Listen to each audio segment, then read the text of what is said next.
विद्यार्थियों, सुप्रभात। आप सभी को हिंदी दिवस की बहुत बहुत शुभकामनाएं। आज हम श्रीकांत वर्मा जो है इनकी कविता हस्तक से पढ़ेंगे, इसका पहला भाग। इससे पहले हम कवि परिचय जान लेते हैं।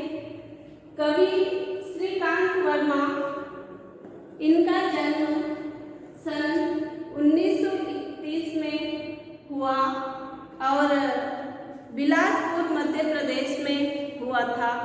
यानी श्रीकांत वर्मा का जन्म सन 1931 में बिलासपुर मध्य प्रदेश में हुआ था। इनकी आरंभिक शिक्षा बिलासपुर में ही हुई। बिलासपुर कहाँ है? मध्य प्रदेश में। सन 1956 में नागपुर विश्वविद्यालय से हिंदी में एमए किया, एमए यानी मास्टर ऑफ आर्ट्स। इसके बाद इन्होंने एक पत्रकार के रूप में अपना साहित्यिक जीवन शुरू किया। इन्होंने निम्नलिखित पत्र निकाले: श्रमिक, कृति, दिनमान, वर्णिका आदि पत्रों का इन्होंने संपादन किया है। और मध्य प्रदेश सरकार से उन्हें तुलसी पुरस्कार, आचार्य नंद दुलारे वाजपेयी पुरस्कार, शिखर सम्मान से सम्मानित किया है। उन्हें केरल का कुमारन आशान राष्ट्रीय पुरस्कार भी प्रदान किया गया है। श्रीकांत वर्मा की कविताओं में समय और समाज की विसंगतियों एवं विद्रुपताओं यानी कठिनाइयों, विषमताओं के प्रति क्षोभ का स्वर यानी दुख का स्वर व्यक्त हुआ है। भटका में दिनारंभ, माया दर्पण, जल सागर और मगध उनके चर्चित काव्य संग्रह है। ये मगध हस्ताक्षर जो कविता है श्रीकांत वर्मा की, ये मगध काव्य संग्रह से ली गई है। कौन से काव्य संग्रह से ली गई है? मगध काव्य संग्रह से ली गई है। और इन कविताओं से गुजरते हुए महसूस होता है कि कवि अपने परिवेश यानी वातावरण और संघर्षित मनुष्य से गहरा लगाव है। कवि को अपने वातावरण से, अपने परिवेश से और संघर्षमय मनुष्य जो जीवन में संघर्ष करता है उससे अधिक लगाव है। उसके आत्मगौरव और भविष्य को लेकर के वो लगातार चिंतित है। उनमें यदि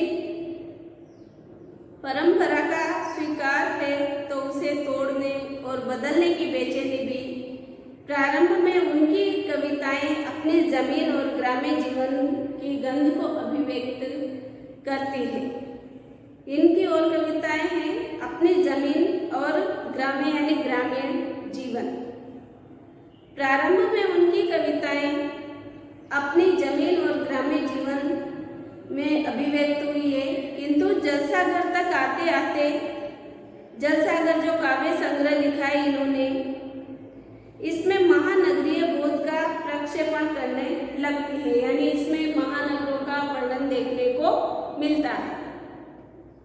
यह कहना चाहिए शहरीकृत अमानवीयता के खिलाफ, यानी शहरों में किस प्रकार से एक दूसरे के प्रति अमानवीयता होती है, इसके खिलाफ एक संवेदनात्मक बयान बदल जाती है।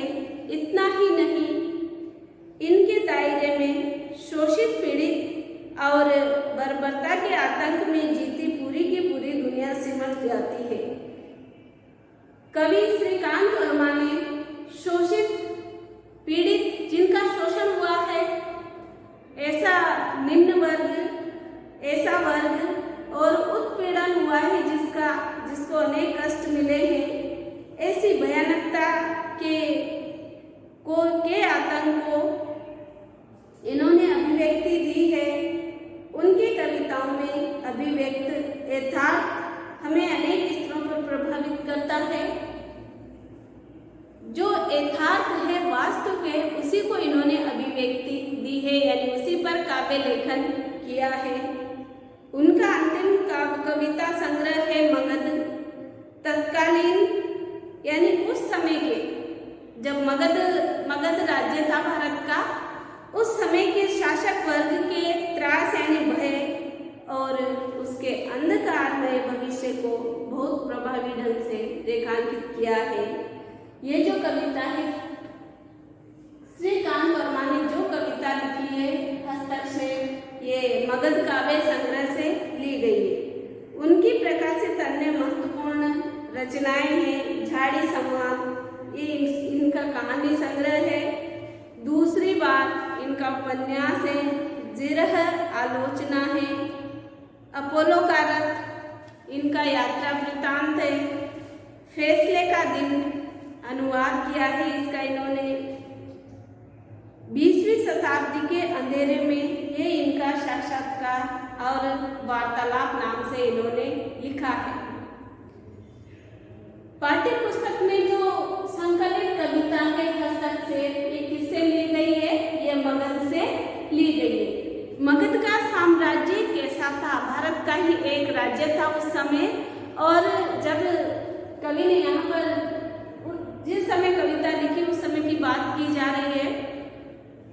यहाँ पर भारत का ही एक राज्य था मगध, और वहाँ की शासन व्यवस्था कैसी थी, वहाँ का शासक वर्ग कैसा था, इसी का वर्णन इस हस्तक्षेप कविता में किया है। इसका शीर्षक, इस कविता का शीर्षक हस्तक्षेप क्यों दिया गया है, यानी इसका कोई न कोई उद्देश्य है, कोई न कोई संदेश हमें प्राप्त होता है इस कविता से। हस्तक्षेप, जब हम कोई भी कार्य करते हैं तो कहते हैं ना, हमें दूसरे के कार्यों में हस्तक्षेप नहीं करना चाहिए, यानी कि दखल अंदाजी नहीं करनी चाहिए, हमें अपने आप को रोकना चाहिए। तो इस प्रकार से यहाँ पर भी जो मगध का साम्राज्य है, मगध काव्य संग्रह से लिया है। मगध जो राज्य है, जो साम्राज्य है, उसमें जो शासन है, जो शासन व्यवस्था है, उसके विरुद्ध और शासक के विरुद्ध कोई भी व्यक्ति हस्तक्षेप नहीं करता है।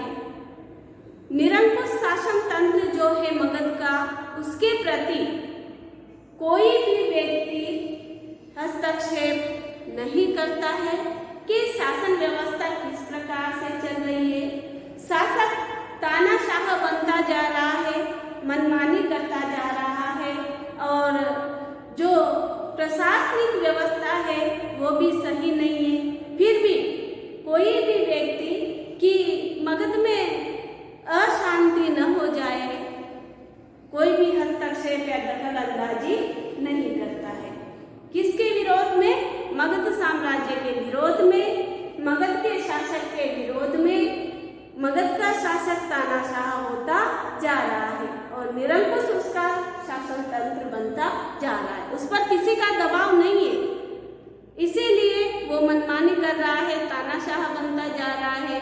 यही इस कविता का उद्देश्य है कि अगर हम जो समाज में, देश में जो उचित कार्य नहीं है, जो कार्य अच्छे नहीं है, उनमें अगर हम हस्तक्षेप नहीं करेंगे, दखल अंदाजी नहीं करेंगे, जो अनुचित है उसके प्रति अगर हम हस्तक्षेप नहीं करेंगे, तो हमारे देश में भी तानाशाही बढ़ेगी, निरंकुश शासन तंत्र बढ़ेगा और शासक मनमानी करेंगे, नेता मनमानी करेंगे, जो देश का संचालन कर रहा है, जो शासन चला रहा है, मनमानी करेंगे। और फिर विरोध नहीं करने पर, हस्तक्षेप नहीं करने पर या उन्हें नहीं रोकने पर हमारे देश में भी भ्रष्टाचार जैसी समस्याएं उत्पन्न होंगी और लोगों का इस प्रकार से कभी उत्थान नहीं हो सकता, कभी उनकी उन्नति नहीं हो सकती। देखते हैं कविता में। पाठ्य पुस्तक में संकलित कविता हस्तक्षेप में सत्ता की क्रूरता, सत्ता यानी शासन करने वाले जो लोग हैं, जो शासक वर्ग है, उनकी क्रूरता और यानी निरंकुशता, उनकी निर्दयता और उसके कारण पैदा होने वाले प्रतिरोध को दिखाया गया है इस कविता में। व्यवस्था को जनतांत्रिक बनाने के लिए, जनता के हित में करने के लिए समय समय पर उसमें हस्तक्षेप करने की जरूरत होती है। हस्तक्षेप करना, दखलंदाजी करना, नहीं तो शासन तंत्र निरंकुश हो जाएगा, तानाशाही हो जाएगा और फिर वो मनमानी करेगा। अगर हमने उसमें दखलंदाजी नहीं की, रोक टोक नहीं की, उन्हें नहीं रोका, तो फिर वो निरंकुश शासन करेगा और मनमानी करेगा, वरना व्यवस्था निरंकुश हो जाती है। समय समय पर व्यवस्था में हस्तक्षेप नहीं करने से, दखलंदाजी नहीं करने से, या कहे कि उन्हें नहीं रोकने से व्यवस्था निरंकुश हो जाती है, फिर उस पर किसी का अंकुश नहीं रहता है। इस कविता में ऐसे ही तंत्र यानी व्यवस्था का वर्णन है, जहाँ किसी भी प्रकार के विरोध के लिए गुंजाइश नहीं छोड़ी गई। कवि सवाल खड़ा करता है कि जहाँ मुर्दे का भी हस्तक्षेप करना संभव है, उस समाज में जीता जागता मनुष्य चुप क्यों है? यहाँ पर हमारे देश की, हमारे समाज की यही समस्या है कि जहाँ यानी लोगों में आत्मविश्वास नहीं है, जो शासन व्यवस्था है हमारे देश की, उसके का विरोध करने का साहस नहीं है। और अगर उस शासन व्यवस्था में हस्तक्षेप नहीं किया जाए या फिर उसे रोका नहीं जाए अनुचित कार्यों को करते हुए, तो निरंकुश सत्ता जो है निरंकुश हो जाती है, व्यवस्था निरंकुश हो जाती है, तानाशाही हो जाती है और फिर इसका लोगों पर बुरा प्रभाव पड़ता है। तो यहाँ पर इसीलिए हस्तक्षेप कविता दी गई है।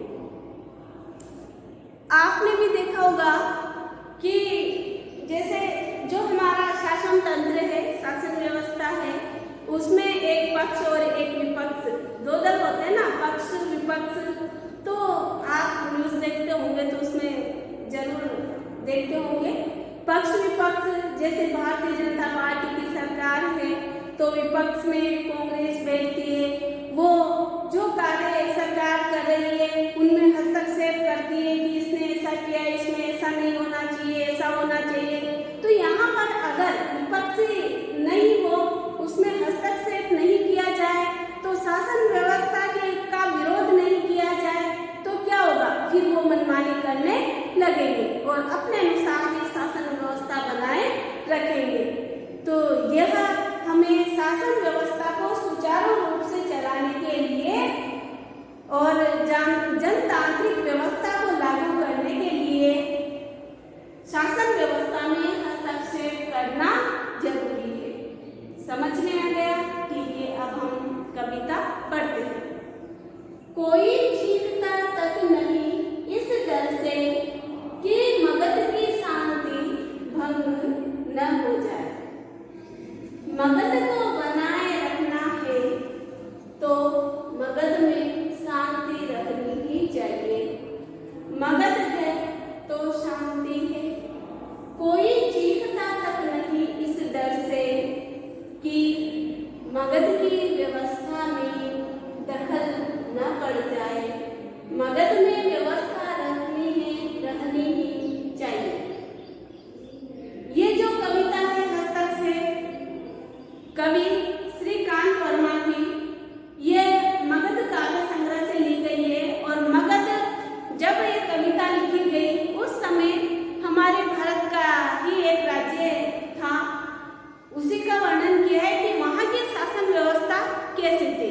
उसमें शासन व्यवस्था में कोई हस्तक्षेप नहीं करता था, कोई भी दखल अंदाजी नहीं करता था, चाहे साम्राज्य की व्यवस्था कैसी भी हो,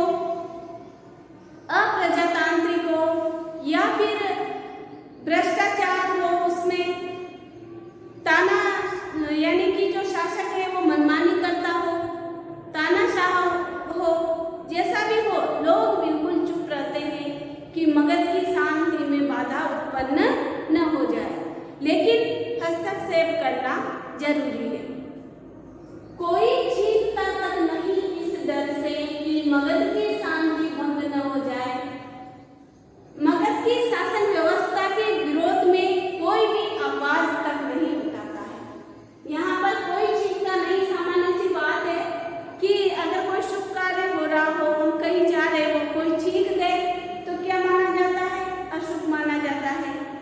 तो इसी प्रकार से मगध साम्राज्य की जो प्रजा है, जो सामान्य जनता है, वो चीखती तक नहीं इस डर से, उन्हें डर रहता है कि मगध की शांति जो है भंग न हो जाए, छिन्न भिन्न न हो जाए। कहने का भाव यह है कि मगध की जो व्यवस्था है, मगध साम्राज्य की जो शासन व्यवस्था है, चाहे वो निरंकुश हो, अप्रजातांत्रिक हो, कोई भी उसके विरोध में आवाज नहीं उठाता है। कि ऐसा नहीं हो कि मगध में अशांति उत्पन्न हो जाए। मगध को बनाए रखना है तो मगध में शांति रखनी ही चाहिए। अगर मगध के साम्राज्य को, शासन व्यवस्था को सुचारू रूप से बनाए रखना है, चलाना है, तो इसके लिए मगध साम्राज्य में सामान्य जनता को शांति बना के रखनी होगी। उसका शासन व्यवस्था का विरोध नहीं करना है, चाहे शासक तानाशाह हो जाए या निरंकुश हो जाए, फिर भी उसका विरोध नहीं करना है। तभी मगध में शांति बनी रह सकती है। क्योंकि विरोध करने पर जो शासक है, जो शासन व्यवस्था है मगध की, जो शासक है, वो इसको सहन नहीं करते, विरोध को सहन नहीं करते हैं। इसीलिए वहां पर अगर शांति बनाए रखनी है तो इसके लिए कोई हस्तक्षेप नहीं करना होगा, दखल अंदाजी नहीं करनी होगी, तभी मगध में शांति बनी रह सकती है। मगध है तो शांति है। कोई चीखता तक नहीं इस डर से कि मगध की व्यवस्था में दखल न पड़ जाए। अगर मगध साम्राज्य है, मगध की जो शासन व्यवस्था है, जो व्यवस्था है, वो चाहे कैसी भी हो, चाहे निरंकुश हो, चाहे वहाँ के का जो शासक है वो तानाशाही हो, फिर भी अगर वहाँ शांति बनाए रखनी है मगध में, तो इसका विरोध प्रजा को नहीं करना है। अगर विरोध का स्वर छेड़ दिया, विरोध करने लगे, तो शासक कार्यों को सुचारू रूप से नहीं करेगा और इसके लिए सामान्य जनता जो है उसका शोषण किया जाएगा, उसे पीड़ित किया जाएगा। मगध है तो शांति है। कोई भी व्यक्ति चीखता तक नहीं, यानी आवाज तक नहीं उठाता है अपने प्रति अन्याय को होते देखकर भी, और शासन व्यवस्था जो है सुचारू रूप से नहीं चलने और अव्यवस्था होने पर भी अपने प्रति अन्याय होते देखकर भी कोई भी व्यक्ति उसमें दखल तक नहीं देता है, शासन व्यवस्था में उसके प्रति आवाज नहीं उठाता है, उसका विरोध नहीं करता है, इस डर से कि मगध की व्यवस्था में जो है दखल अंदाजी नहीं करता कि मगध की शांति नष्ट न हो जाए। मगध में व्यवस्था रहनी ही चाहिए। अगर मगध में व्यवस्था बनाए रखनी है, शांति बनाए रखनी है, तो जैसी व्यवस्था है उसे वैसे ही रहने दे, उसके प्रति उसके विरोध में आवाज नहीं उठाए, हस्तक्षेप नहीं करे, तो ही मगध की शांति बनी रह सकती है। चाहे शासन व्यवस्था भ्रष्टाचार से युक्त हो या फिर सामान्य प्रजा के प्रति, सामान्य प्रजा के साथ अन्याय हो रहा हो, चाहे अनीति के मार्ग पर शासन तंत्र चल रहा हो, फिर भी उसके विरोध में हस्तक्षेप नहीं करना चाहिए, तभी मगध की शांति बनी रह सकती है। और इसके लिए जो वहाँ की सामान्य प्रजा है वो चीख तक नहीं, अर्थात इसके विरोध में आवाज नहीं उठाती है, विरोध प्रकट नहीं करती है। तो यहाँ पर मगध साम्राज्य जो भारत का ही राज्य है उसका उस समय शासन कैसा था, इसका यहाँ पर वर्णन किया गया है। आज के लिए इतना ही, आगे का भाग हम कल पढ़ेंगे। धन्यवाद।